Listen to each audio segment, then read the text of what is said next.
जैसे राम मंदिर, हनुमानगढ़ी, बिरला धर्मशाला मंदिर और राम की पैड़ी को जोड़ती है। हालांकि सड़क धंसते ही सड़कों पर हुए गड्ढों को भरने की कवायद शुरू हो गई। वहीं योगी सरकार ने सख्त एक्शन लेते हुए राम पथ बनाने वाले पीडब्ल्यूडी के 3 इंजीनियर और जल निगम के 3 इंजीनियरों को सस्पेंड कर दिया है। साथ ही गुजरात की एक कंपनी को नोटिस जारी हुआ है।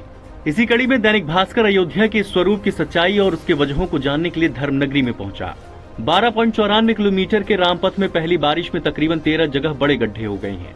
कई जगह सड़क पर 8 फीट से भी ज्यादा गहरे गड्ढे हो गए। रामपथ की इस हालत का कारण जानने के लिए हम लोक निर्माण विभाग के ऑफिस पहुंचे। हालांकि यहां कोई भी जिम्मेदार कैमरे पर बोलने को तैयार नहीं हुआ। रामपथ की इस दुर्दशा के पीछे 3 वजह है। पहली की सीवर लाइन के मेन होल की जगह पर ठीक से रेलिंग न होना, दूसरी स्टॉर्म वाटर ड्रेनेज की सफाई प्रॉपर तरीके से न होना और तीसरी वजह है सड़क बनाने के लिए समय कम मिलना। रामपथ के 485 दिन में बनने का मानक था, लेकिन शासन के दबाव में जल्दबाजी में 341 दिन में से बनाना पड़ा। रामपथ के निर्माण के लिए 844 करोड़ का बजट पास हुआ था। इस सड़क के निर्माण के लिए तकरीबन 1050 घरों को पूरा या आंशिक रूप से तोड़ा गया। इसमें 350 करोड़ रुपए जमीनों के अधिग्रहण के लिए लोगों को मुआवजा बांटने पर खर्च किए गए। तकरीबन 13 किलोमीटर के इस रास्ते में 600 से ज्यादा पेड़ भी थे जिन्हें काटना पड़ा। इसके अलावा रामपथ के दोनों ओर की दीवारों पर साज सज्जा, पेंटिंग, फसाड लाइटिंग के लिए भी 30 करोड़ खर्च किए गए। देखिए, निर्माण में तो कोई कमी नहीं है। जो मानक है वो सब मानक हम लोग पूरा करके काम कराया गया है। क्योंकि जहाँ पे ये कुछ जगहों पे सेटलमेंट हुए हैं वहाँ पे सीवर लाइन की गहराई बहुत ज़्यादा थी, लगभग 20 से 30 फीट है।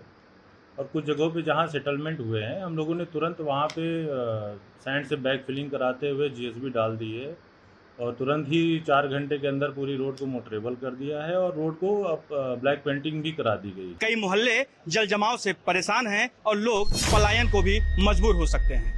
लोगों का कहना है कि अगर बारिश तेज हुई तो जरूर उनको पलायन पर मजबूर होना पड़ेगा, लेकिन जिम्मेदारों की बात करें तो जिम्मेदार इस पे कुछ भी बोलने से इनकार कर रहे हैं। वो विभागाध्यक्ष हों या फिर अयोध्या के जिलाधिकारी, उन्होंने कहा इस मामले पर वो कुछ भी बोल नहीं सकते हैं। रामपथ की बात करें तो रामपथ पर जगह जगह गड्ढे हो गए हैं और उसके पहचान को थप्पड़ मार दिया, फिर झूमा झटकी करते हुए मारपीट भी की।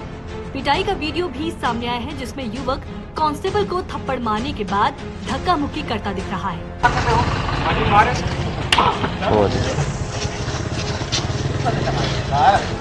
दरअसल युवक सड़क हादसे में घायल व्यक्ति को अस्पताल लेकर जा रहा था, तभी 112 पर तैनात के आरक्षक ने उसे रोक लिया। पुलिसकर्मी ने दबंगाई दिखाते हुए युवक से मारपीट की। आरक्षक ने घटना की शिकायत भी की, जिस पर पुलिस ने जांच के बिना ही आरक्षक की पिटाई करने वाले युवक के खिलाफ केस दर्ज कर लिया। मेरी वाणी से, मेरे शब्द से कोई ठेस पहुंची हो, उनके भी चरणों में दंडवत कर प्रणाम कर क्षमा चाहता हूं। राधा रानी पर विवादित बयान देने के 20 दिन बाद आखिरकार पंडित प्रदीप मिश्रा ने नाक रगड़कर माफी मांग ही ली।